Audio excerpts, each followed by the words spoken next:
कृषि दर्शन कृषि दर्शन कृषि दर्शन कृषि दर्शन कृषि दर्शन कृषि दर्शन। कृषि दर्शन कार्यक्रम में 100 किसान मन के जत्रु भाई बटले और रुमकी हाँ बटले रोरे मन का कार्यक्रम में स्वागत है। और देखो किसान मन, कार्यक्रम हमरे मन का शुरू हो जाए है और कार्यक्रम में हमरे मन रोरे मन खातिर बहुत बढ़िया बढ़िया सामान और देखे के लिए बहुत बढ़िया बढ़िया जुगाड़ करके रोरे मन खातिर लाइन ही। लेकिन इन सबसे पहले देख लेते हैं कृषि समाचार। नमस्कार, कृषि समाचार में आपका स्वागत है। मैं हूं आपके साथ गौतम। आइए देखते हैं आज कृषि समाचार में क्या है खास। देश में फल और सब्जियों के उत्पादन में बढ़ोतरी। पशुओं को स्वाइन फीवर से बचाने के लिए दिलाएं टीका। एक मुलाकात सफल किसान संतोष महतो के साथ। और अब समाचार विस्तार से। बिरसा कृषि विश्वविद्यालय की ओर से एटिक यानी कृषि तकनीकी सूचना केंद्र को प्रौद्योगिकी हस्तांतरण की एकल खिड़की के रूप में स्थापित की गई है। यहाँ किसानों, बागवानों, पशुपालकों और खेती-बाड़ी से जुड़े तमाम लोगों को कृषि से संबंधित सूचनाएं सरल भाषा में, कृषि साहित्य, कृषि संबंधित दृश्य एवं श्रव्य सेवा, प्रदर्शन के नमूने के माध्यम से तकनीकी सूचना एवं जानकारी, कंप्यूटरीकृत सूचना के लिए वेब पेज, विशेषज्ञों से पूछे कार्यक्रम और कृषक हेल्पलाइन सेवा जैसी सुविधाएं उपलब्ध कराई जाती हैं। हाल के वर्षों में देश में फल और सब्जियों के उत्पादन में अच्छी बढ़ोतरी हुई है। 5 वर्ष पहले देश में 215 मिलियन टन फल सब्जी का उत्पादन हुआ था, जो पिछले साल बढ़कर 257 मिलियन टन हो गया है। वर्तमान में करीब 270 मिलियन टन फल सब्जी का उत्पादन किया जा रहा है। कुल मिलाकर पिछले एक दशक में बागवानी खेती में 8% की बढ़ोतरी हुई है। बागवानी से संबंधित चल रही 6 योजनाओं पर mission for integrated development of horticulture लागू करके 12वीं पंचवर्षीय योजना में और अधिक उत्पादन बढ़ाने की कोशिश की जाएगी। गर्मी के मौसम में पशुओं में स्वाइन फीवर रोग फैलने का खतरा ज्यादा रहता है। इससे बचाव के लिए पशुपालक हर 6 महीने के अंतराल पर अपने पशुओं को स्वाइन फीवर का टीका दिलवाते रहें। सुकरों को गर्मी के मौसम में ही सबसे ज्यादा स्वाइन फीवर होने का खतरा रहता है। इसलिए सुकर पालक बंधु इस मौसम में अपने सुकरों में होने वाले इस रोग के प्रति सजग रहें। सुकरों को इस रोग से बचाने के संबंध में हमारे पशु विशेषज्ञ की सलाह है। स्वाइन फीवर एक खतरनाक बीमारी है जो विषाणु जनित रोग है, जिसका कोई इलाज संभव नहीं है अगर ये बीमारी हो जाती है। तो इससे बचने के लिए हमारे किसान भाई से मैं ये भी कहना चाहूँगा कि जो भी अभी तक जो आपने अगर स्वाइन फीवर का वैक्सीन टीका नहीं लगाया, वो अपने पशु में, चाहे वो छोटे बच्चे हों 6 सप्ताह से ऊपर या वयस्क जो जानवर हैं, उसमें 1 ml स्वाइन फीवर टीका चमड़े में अवश्य लगा दें और इससे बीमारी से बचें। और इसका पुनः टीकाकरण हर 6 माह पर करें, जिससे होने वाली इस बीमारी से, स्वाइन फीवर बीमारी जो मुख्य रूप से आप देखते हैं कि ये गर्मी के मौसम में इसका प्रकोप ज़्यादा होता है, तो इससे स्वाइन फीवर टीका लगाकर इससे बचा जा सकता है। हल्दी की खेती करने के इच्छुक किसान अप्रैल महीने से बुआई का काम शुरू कर सकते हैं। राज्य के किसान हल्दी फसल के बेहतर उत्पादन के लिए IISR प्रतिभा, सुगंधम, स्वर्णा, राजेंद्र, सोनिया, सुरोमा, कृष्णा, CO1 या BSR1 नामक उन्नत प्रभेद का चयन कर सकते हैं। हल्दी के उन्नत प्रभेदों में IISR प्रतिभा, सुगंधम और सुवर्णा 7 महीने में तैयार होने वाली किस्में हैं। राजेंद्र, सोनिया, सुरोमा और कृष्णा की परिपक्वता अवधि 8 महीना है, जबकि CO1 और BSR1 9 महीने में तैयार होने वाले प्रभेद हैं। किसान अपनी सुविधा अनुसार इनमें से किसी भी प्रभेद का चयन कर सकते हैं। ट्रैक्टर चालित डिस्क हैरो द्वितीय भू परिष्करण यंत्र है, जिसकी सहायता से किसान मिट्टी को भुरभुरी करने का काम कर सकते हैं। पशु चालित कल्टीवेटर की तुलना में इस यंत्र में 40% मजदूरी की बचत, 54% संचालन खर्च में बचत और उपज में 2 से 3% की वृद्धि होती है।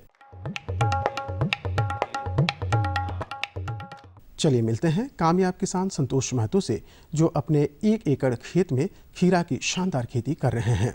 सफल किसान संतोष महतो और मांझी प्रखंड के चोटू गांव के रहने वाले हैं और ये मौसम तथा बाजार की मांग को ध्यान में रखते हुए फसलों का चयन करते हैं और इसका आधार उनके खेत का प्रकार भी होता है। यह भी अपने 1 एकड़ खेत में सब्जी फसल खीरा लगाए हुए हैं। और अभी खेती से पहले हम अपोलो हॉस्पिटल में ड्यूटी कर रहे थे, तो वहाँ हमको ज़्यादा से ज़्यादा मंथली 4 से 4,500 हज़ार रुपये हमको मिल रहा था।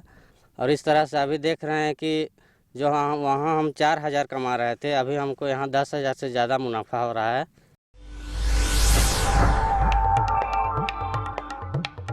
और अब एक नज़र राज्य के 5 प्रमुख शहरों के मौसम के मिजाज पर। आज राज्य के 5 प्रमुख नगरों के अधिकतम और न्यूनतम तापमान कुछ इस प्रकार दर्ज किए गए। रांची का अधिकतम तापमान 34 डिग्री सेल्सियस और न्यूनतम 21 डिग्री सेल्सियस। जमशेदपुर का अधिकतम तापमान 37 डिग्री सेल्सियस और न्यूनतम 23 डिग्री सेल्सियस। मेदिनीनगर का अधिकतम तापमान 36 डिग्री सेल्सियस और न्यूनतम 22 डिग्री सेल्सियस। देवघर का अधिकतम तापमान 39 डिग्री सेल्सियस और न्यूनतम 24 डिग्री सेल्सियस। वहीं धनबाद का अधिकतम तापमान 38 डिग्री सेल्सियस और न्यूनतम 25 डिग्री सेल्सियस दर्ज किया गया।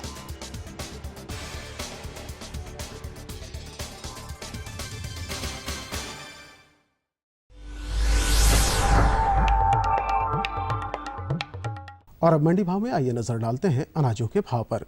आज कृषि उत्पाद बाजार समिति पंडा रांची में विभिन्न खजानों के थोक भाव कुछ इस प्रकार दर्ज किए गए।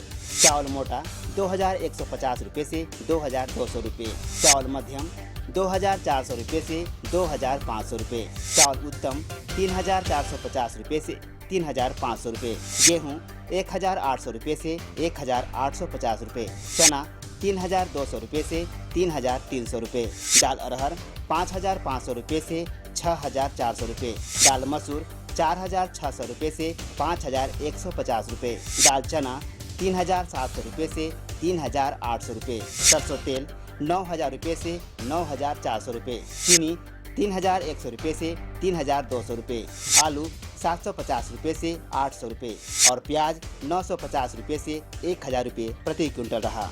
कृषि समाचार में आज इतना ही। अगले दिन अगले अंक में फिर मुलाकात होगी कुछ ताज़ा तरीन खबरों के साथ। तब तक के लिए दीजिए इजाज़त। नमस्कार, जोहार। तो अभी आपने देखा कृषि समाचार, जिसके अंतर्गत आपने ढेर सारी जानकारियां ले ली और साथ ही साथ मौसम के मिजाज के बारे में जाना, मंडी का भाव क्या रहेगा इसके बारे भी आपको जानकारी हमने दिला दी। लेकिन इन सब के बाद भी बहुत सारी जानकारी अभी भी बची है आपको देने के लिए। लेकिन उससे पहले विराम हमरे मन ले लो थी और कहूँ जाब में किसान मन रोमन खातिर हमरे मन बढ़िया बढ़िया जानकारी लेके आई कार्यक्रम में। ये लो और बताओ। बस। अरे ये क्या भैया जी, बस इतनी सी रासायनिक खाद? किसानी छोड़ रहे हो क्या? किसानी नहीं, नादानी छोड़ रहे हैं। मिट्टी की जांच कराई है। अब तो लालाजी जितनी जरूरत है उतने ही उर्वरक खेत में डालेंगे। हाँ, किसान भाई आज ही अपने जिले की नजदीकी भूमि परीक्षण प्रयोगशाला में मिट्टी की जांच जरूर करवाएं और मिट्टी में पोषक तत्व, नमी व पौधे के विकास को देखते हुए केवल जरूरत के अनुसार ही पोषक तत्व डालें। और हाँ, मिट्टी में गंधक, जस्ता, बोरोन जैसे सूक्ष्म पोषक तत्वों का पता लगाना भी न भूलें। उर्वरक और जैविक खाद के सही उपयोग से भूमि का उपजाऊपन बनाए रखें, उत्पादकता बढ़ाएं, खर्चा घटाएं और बहुमूल्य विदेशी मुद्रा बचाने में भी सहयोग दें। और हाँ, धीमी गति से नाइट्रोजन उपलब्ध कराने वाले उर्वरकों जैसे नीम लेपित यूरिया को प्राथमिकता दें और यूरिया का पत्तों पर छिड़काव करें। अरे वाह, तू तो सचमुच समझदार हो गया रे। अधिक जानकारी के लिए संपर्क करें जिला कृषि अधिकारी या किसान कॉल सेंटर। अम्मा खाना दे दो ना। सबर कर गोलू, अभी दाल नहीं गली है। तू फिक्र ना कर गोलू की अम्मा, अब की बार अपनी दाल खूब गलेगी। क्या मतलब जी? अब की बार NFSM के तहत दाल की पैदावार को बढ़ाने के तरीकों को दिखाने के लिए देश में 1000 क्षेत्र चुने गए हैं, जिसमें हमारा इलाका भी आ गया है। पर इससे हमें क्या फायदा? हमें 5 एकड़ खेती के लिए खाद और कीटनाशक के अलावा बढ़िया बीजों की एक मिनी किट भी मिलेगी। इतनी दाल का करेंगे क्या जी? अरे भगवान, सरकार ने दलहन का समर्थन मूल्य भी खूब बढ़ा दिया है और इनकी खरीद का भी पूरा इंतजाम कर लिया है। इससे आमदनी बढ़ेगी और फिर हमारा गोलू अच्छे स्कूल में जाकर के कृषि वैज्ञानिक बनेगा। हाँ, कार्यक्रम में एक धाव फिर से रोरमन का स्वागत है। और देखो रोरमन का जो जानकारी है, रोरमन के जो जानकारी हमरे मन किसान वाणी में देवीला खेती बाड़ी से संबंधित उकर में आज हमारे मन बहुत बढ़िया बढ़िया जानकारी भी लेके आए हैं। और आज की जो जानकारी वो है कि बाजार प्रबंधन जो होता है वो कैसे किया जाए, और वो भी स्वयं सहायता समूह के माध्यम से। तो किसान मन आओ हमरे मन के बारे में जानकारी करत थी। जानकारी हमरे मन के दबे रंजन कुमार सिंह, तो फटाफट जानकारी कर लो थी। हम हैं चतरा कृषि विज्ञान केंद्र में और हमारे साथ हैं डॉक्टर रंजन कुमार सिंह जी। जैसे कि किसान भाइयों हम बात कर रहे हैं और चर्चा का आज का विषय है स्वयं सहायता समूह के माध्यम से बाजार प्रबंधन। तो सबसे पहले हम डॉक्टर साहब से बात करेंगे ये स्वयं सहायता समूह क्या है और इससे किसान भाई किस तरह से लाभ उठा पा रहे हैं और किस तरह से वो उसका उपयोग कर पा रहे हैं। सर्वप्रथम तो मैडम ये मैं बताना चाहता हूँ कि कृषि के तकनीक के विस्तार होने के चलते कृषि में उत्पादकता और उत्पादन दोनों में बहुत हद तक वृद्धि हो पाई है जी। खास करके सब्जी के केस में जब हम देखते हैं तो टमाटर, आलू, बैगन, कॉलीफ्लावर, कैबेज जो भी सब सब्जी है उसमें बृहद रूप से उत्पादन और उत्पादकता में वृद्धि हुई है, जिसका तकनीक का ये प्रभाव है। लेकिन उस उत्पादन और उत्पादकता को अनुपात में किसानों की आमदनी में वृद्धि नहीं हो पाई है और वो मुख्य रूप से उसका कारण है बाजार का प्रबंधन नहीं हो पाना। वैसी स्थिति में स्वयं सहायता समूह के माध्यम से हम लोग किसानों को वास्तविक जो मूल्य मिलना चाहिए, जो उसको फायदा मिलना चाहिए उत्पादन के आधार पर, उसको दिलाने का कोशिश करते हैं। मैं ये बताना चाहता हूँ कि स्वयं सहायता समूह पहले क्या है, इसको अगर बहुत ही अपने शब्दों में अगर इसका विश्लेषण किया जाए, किसान भाई अगर विश्लेषण करें, महिलाएं अगर विश्लेषण करें, तो वैसे लोगों का समूह जो खुद अपने आप आगे बढ़ के एक दूसरे के सहायता करने के लिए संगठित हुए हैं, आपस में मिले हैं, तो उस तरह के समूह को हम लोग स्वयं सहायता समूह कहते हैं, अगर साधारण भाषा में इसको विश्लेषण किया जाए तो। और इस स्वयं सहायता के समूह के माध्यम से हम लोग बाजार प्रबंधन के कार्य करना चाहते हैं, जिससे कि किसानों का वास्तविक जो मूल्य है उसको प्राप्त कर सकें। जैसा कि आप इस व्यवसायिक जो अभी का युग है वो व्यवसाय का युग है, लोग उत्पादन करने वाले जो स्ट्रक्चर्ड मार्केट है वो लोगों का इस पर, किसान के जो उत्पाद हैं उस पर बहुत तरह का दबाव है। जैसे कि हम गेहूं पैदा करते हैं, गेहूं जब खेत में रहता है, खेत से किसान के यहाँ जाता है तो उसका मूल्य 5, 6, 7 रुपये केजी के करीब होता है। वही मूल्य कोई इंडस्ट्री वाला लेकर गेहूं से आटा बना के उसको 24 से 25 और 30 रुपये के केजी के करीब बेचता है। वैसी स्थिति में अगर आंकलन किया जाए तो वो 8 रुपया से लेके जो 20 और 25 रुपया का जो मार्जिन है प्रति किलो, वो सारा व्यवसाय ग्रुप ले जाता है।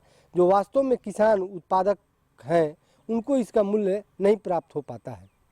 सब्जी के केस में देखिए, चतरा जिला में टमाटर का उत्पादन सबसे ज़्यादा होता है और क्वालिटी भी यहाँ का जो नेशनल, राष्ट्रीय और अंतर्राष्ट्रीय मापदंड है उसके अनुरूप है। लेकिन फिर भी जब टमाटर का उत्पादन होता है उस समय बाजार स्ट्रक्चर्ड मार्केट नहीं रहने के चलते यहाँ पर टमाटर बहुत तो किसान ऐसे हैं जो उसको खेत में ही छोड़ देते हैं। वैसी स्थिति में हम लोग 3-4 तरह से इसको मैनेज करने का कोशिश करते हैं। एक तो ये करते हैं कि हम लोग जो स्ट्रक्चर्ड मार्केट के लोग हैं, जैसे कि कोई कंपनी के हैं जो इसमें व्यवसाय में जुड़े हुए हैं, उनको हम लोग आमंत्रित करते हैं, अपने ज़िले में या सिस्टम में लाने का कोशिश करते हैं और किसानों को वास्तविक मूल्य अपने स्तर से दिलाने का कोशिश करते हैं, उनके बीच में बातचीत करके। तो एक ये कोशिश होती है। दूसरा कोशिश होता है कि आप मुख्य रूप से हम लोग स्वयं सहायता समूह पर जो बात करने वाले हैं उसमें महिलाओं को या पुरुषों को हम लोग एकत्रित करते हैं। उसमें मुख्य रूप से 3-4 तरह के ग्रुप होते हैं। पहला ग्रुप तो ये होता है जो उत्पादन करता है, वैसे लोगों का समूह जो उत्पादन करता है उसको अभी हम लोग इच्छा अभिरुचि ग्रुप के भी नाम से, आत्मा के माध्यम से, FIG जिसको बोलते हैं, इंटरेस्ट ग्रुप के माध्यम से जिस कम्युनिटी के किसान हैं उसको एक जगह, एक मंच पर लाने का कोशिश करते हैं। उसके बाद उसको लाने के बाद दूसरा ग्रुप हम लोग तैयार करते हैं वैसे किसानों को जो किसान इनपुट सप्लाई करते हैं। जैसे गांव के जो भी लड़के हैं, युवा लड़के हैं, उनको हम लोग प्रोत्साहित करके ये कोशिश करते हैं कि अपने गांव में वो जो तकनीक है, कृषि से संबंधित तकनीक का उपादान है, जो इनपुट है, उसका वो दुकान खोले और किसानों को उचित मूल्य पर और सही क्वालिटी का चीज़ ग्रामीण स्तर पर उपलब्ध करा सके उसी स्वयं सहायता समूह के लड़कों के द्वारा, जिससे कि उसकी आमदनी भी बढ़ती है, वो रोजगार भी पाता है और दूसरे तरफ किसान को भी और महिलाओं जो किसान हैं उनको भी फायदा होता है कि उनको ग्रामीण स्तर पर ही वो सारे तकनीक से संबंधित अवयव प्राप्त हो जाते हैं और क्वालिटी भी प्राप्त होती है। हमारे किसान भाई जो सुन रहे हैं वो भी इससे स्वयं सहायता समूह से जुड़ना चाहेंगे, तो क्या प्रक्रिया है जो जुड़े, किस तरह से ट्रेनिंग ले, और जो अनभिज्ञ है जो जानकार नहीं है वो किस तरह से इसका लाभ उठा सके? हाँ, हम यहाँ पर बहुत स्पष्ट कहना चाहते हैं कि किसान भाई जो हैं उनके दिमाग में, या किसान बहनें जो हैं उनके दिमाग में केवल यही कंसेप्ट है कि स्वयं सहायता समूह का निर्माण करके हम सरकारी पैसा को अपने खाते में जमा करें, खाते से आदान प्रदान करें और उसको वहीं तक वो सीमित रखते हैं। लेकिन कृषि में हम लोग इस स्वयं सहायता समूह को थोड़ा सा चेंज करके किसान अभिरुचि समूह का भी संगठन बना रहे हैं, जिससे कि किसान जिस फसल में वो अभिरुचि रखते हैं उनका वो एक ग्रुप बनाए और ग्रुप के माध्यम से उस फसल का उत्पादन करें और उससे वो आगे बढ़ें। इसके लिए हम लोग तरह तरह के पहले उसको क्या करते हैं कि ग्रामीण स्तर पर, और ख़ास करके इसमें हम लोग आत्मा के जो हमारे पीडी हैं, डिप्टी पीडी हैं और बीटीएम एसएमएस जो प्रखंड स्तर पर कार्यरत हैं, वो मुख्य रूप से अपने प्रखंड स्तर पर किसानों का ग्रुप बनाते हैं जो किसी खास फसल के लिए अभिरुचि रखते हैं या खास फसल में वो उत्पादन करना चाहते हैं। उनका वो रजिस्ट्रेशन करते हैं, उनका एक ग्रुप बनाते हैं। उस ग्रुप को हम लोग FIG कहते हैं, फार्मर इंटरेस्ट ग्रुप कहते हैं, और उस ग्रुप के लोगों को हम लोग अपने कृषि विज्ञान केंद्र में उस खास फसल पर पूर्ण रूप से प्रशिक्षित करने का काम करते हैं। काम करने के बाद वो उनको जो उपादान है उसी में से किसी को उपादान के लिए हम लोग बनाते हैं, किसी को बाजार के लिए करते हैं। जहाँ तक बाजार की व्यवस्था है तो किसानों को हम लोग सबसे पहले तो ये कोशिश करते हैं कि वो जो अपना उत्पादन है उसको खुद बाजार में ले जाके बेचे। अगर छोटे किसान हैं जो कम मात्रा में उत्पादन करते हैं तो उनको हम लोग कम मात्रा में वो अपने से खुद बाजार में जाके ग्राहक के से डायरेक्ट, मतलब ग्राहक से बात करके ग्राहक उनके बाजार में जाते हैं और डायरेक्ट जो बाजार भाव है उसके आधार पर वो पैसा देते हैं। जो बड़े किसान हैं जो ज़्यादा मात्रा में उत्पादन करते हैं, जैसा कि आपने अभी देखा कि चतरा में महिलाएं जो हैं, स्वयं सहायता समूह की जो महिलाएं हैं वो अपने उत्पादन करती है और खुद उस चीज़ को बाजार में लाके बेचती है। जो थोड़ा सा उससे ऊपर के किसान हैं उनके साथ समस्याएं ये है कि वो उत्पादन तो ज़्यादा कर लेते हैं लेकिन कोई स्ट्रक्चर्ड बाजार नहीं रहने के चलते उनको जो बिचौलिए लोग हैं बीच में उनके द्वारा उनके अपने उत्पाद को बेचना पड़ता है। और अगर ऐसा आंकलन करिएगा तो देखिएगा कि बिचौलिए और किसान के जो बाज़ार में जो भाव है और जो किसान को मूल्य मिलता है उसमें करीब 50% का डिफरेंस से आ जाता है। तो वैसी परिस्थिति में वो 50% मार्जिन जो है जो हमारा किसान को मिलना चाहिए था वो जो बाज़ार को व्यवस्था करता है, जो बाज़ार को मैनेज करता है वो ले लेता है, जिससे हमारे किसानों की आर्थिक नुकसान होती है।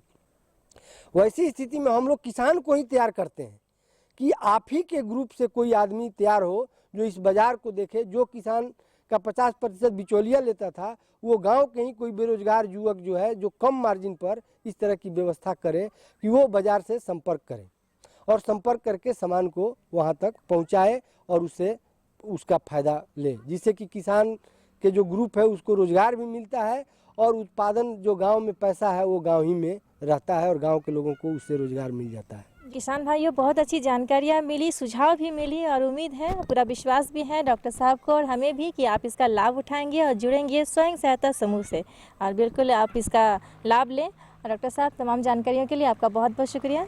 तो अभी आपने जानकारी ली और उम्मीद करते हैं कि अब हम सब की तरह आप सब भी बिल्कुल समूह बनाकर बाजार प्रबंधन की जो बारीकियां हैं जानी और उन चीज़ों पे ध्यान भी आप देंगे। एकदम सही बात है। किसान मन देखो हमरे मन उत्पादन तो कर लेवेला, खेती बाड़ी तो हमरे मन करत ही, लेकिन बाजार व्यवस्था के हमरे मन समझे के नहीं पा रहे थे, जेकर चलते हमरे मन के बढ़िया फायदा खेती बाड़ी में नहीं हो पा रहे थे। तो हमरे मन समूह में अगर काम करत थी और समूह में अगर सारा उत्पाद के हमरे मन बाहर भेजत थी तो बढ़िया फायदा हो। बिल्कुल।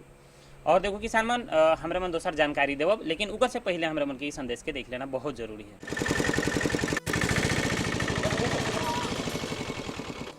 प्रणाम मास्टर जी। हाँ, प्रणाम प्रणाम। क्या बात है बिरजू, बहुत उदास नजर आ रहे हो? हाँ, शहर कमाने जा रहा हूँ। नहीं तो खाऊंगा क्या? मगर तुम्हारे पास तो काफी जमीन है। मगर सब बेकार मास्टर जी। बरसात में भगवान भरोसे थोड़ा बहुत खेती हो जाता है, बाकी दिन तो खेत पड़ती ही रहता है ना, और खेतों को तो भरपूर पानी चाहिए। अरे बिरजू, पानी खेतों को नहीं फसलों को चाहिए। मतलब ये कि सूक्ष्म सिंचाई विधि अपनाकर यदि सिंचाई की जाए तो 30 से 50% पानी की बचत की जा सकती है। सूक्ष्म सिंचाई पद्धति ये क्या है? सूक्ष्म सिंचाई पद्धति यानी टपक विधि या स्प्रिंगवेल सिस्टम।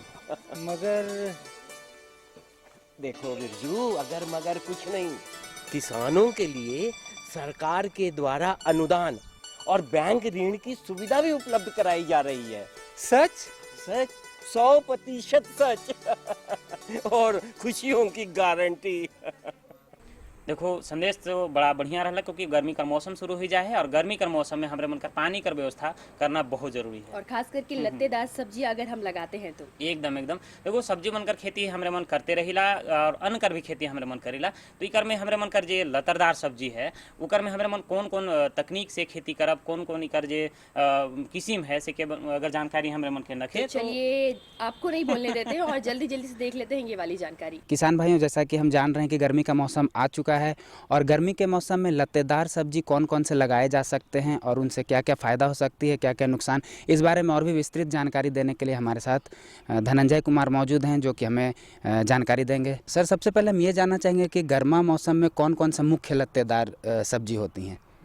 किसान भाइयों, जैसे कि गर्मा मौसम में खीरा है, लौकी है, झींगी है, नेनुआ है, करेला है, तरबूज है, खरबूज है, ककड़ी है, कोहड़ा है और परवल है। इस तरह का जो है जितने भी सब्जी हैं सब लत्तेदार सब्जी के समूह में आते हैं। ये जो सारे लत्तेदार सब्जी हैं सर, इसको लगाने के पूर्व ज़मीन का चुनाव कैसे करें और मिट्टी की गुणवत्ता को कैसे पहचानें, हमारे किसान भाइयों को बताएं। किसान भाइयों, जब गर्मी के दिनों में लत्तेदार सब्जी का खेती करते हैं तो उसमें जो है जो भी खेत है आपका, चाहे तो अब बाड़ी हो या धान का खेत हो, उसमें उस तरह का खेत में आप चुनाव करें, क्योंकि यहाँ पर जो है मतलब बरसात के दिनों में जो है पानी लगने का समस्या होता है, लेकिन गर्मी में इस तरह का समस्या नहीं आता है। कभी कभी बारिश होता है तो आप उस तरह का पानी का निकास बना सकते हैं।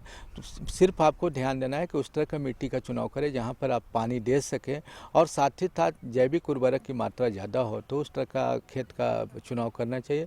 दूसरा जो है लत्तेदार सब्जियों में अभी क्या करना है कि आप जैसे कि आप खेत की तैयारी कर रहे हैं तो साथ साथ समय बचाने के लिए और पानी बचाने के लिए, दवा बचाने के लिए, लेबर बचाने के लिए जो है एक नई तकनीक आ गई है जो कि प्लास्टिक के ट्रे में जो है बिचड़ा उत्पादन करते हैं। तो जो भी किसान भाई अब गर्मा में फसल कर रहे हो या बरसात में लत्तेदार सब्जी का कर रहे हो, तो पहले इस तरह का तकनीक नहीं था। तो तकनीक नहीं था, उसके कारण हम लोग बोलते थे कि आप डायरेक्ट बीज बुआई कीजिए, लेकिन अभी क्या है कि आपका अंकुरन तो हो जाएगा, आप अभी इस महीने में लगाएंगे आपका अंकुरन हो जाएगा, लेकिन अंकुरन के बाद 1 महीने तक जब पौधा बहुत छोटा रहता है तो पूरे खेत को जो हमको देखभाल करना पड़ता है, घास सफाई और दवाई का प्रयोग करना पड़ता है, पानी का प्रयोग करना पड़ता है। वह बहुत ही कम जगह में, छोटे से जगह में अगर आप बिछड़ा तैयार करते हैं तो उसमें अगर आप बिछड़ा तैयार करके अगर रोपाई करेंगे तो फसल भी अच्छा होगा और आपका लागत भी कम होगा, पानी का भी बचत होगा, क्योंकि झारखंड का में जो है हम लोग के पानी की समस्या है।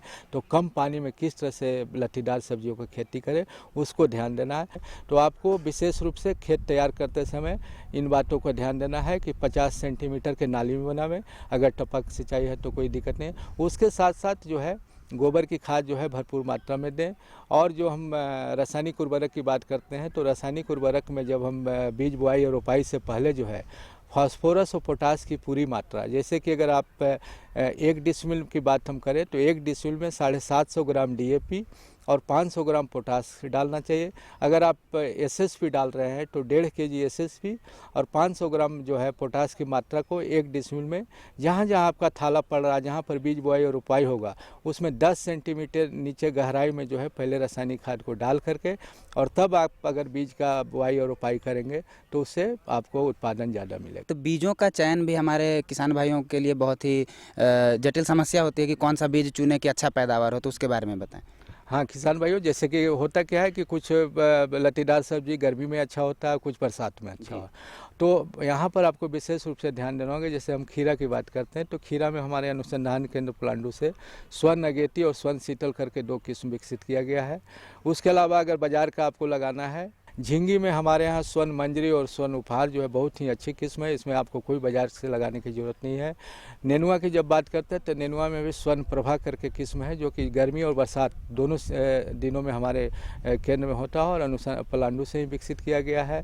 तरबूज का आपको अगर खेती करना है तो तरबूज में जो है अर्का मानिक करके हमारे केंद्र पर एक किस्म है जो IHR बेंगलोर का है, उसका बीज उत्पादन होता है, उसको कर सकते हैं। उसके अलावा जो है बाज़ार में बहुत सी प्राइवेट कंपनियां का जैसे सिंजेंटा का है या नोयू सीड्स कंपनी का है 2.5 से 3 kg के वजन वाले तरबूज आ गए हैं जिनका आप कर सकते हैं। अगर आप खरबूज की खेती करना चाहते हैं तो झारखंड की मिट्टी में हम लोग देखे हैं कि जो बॉबी करके नोयू सीड्स कंपनी का खरबूज है बहुत ही अच्छा उत्पादन दे रहा है, उसका टेस्ट भी अच्छा है। लौकी का करते हैं तो अर्का बहार या स्वर्ण स्नेहा करके है।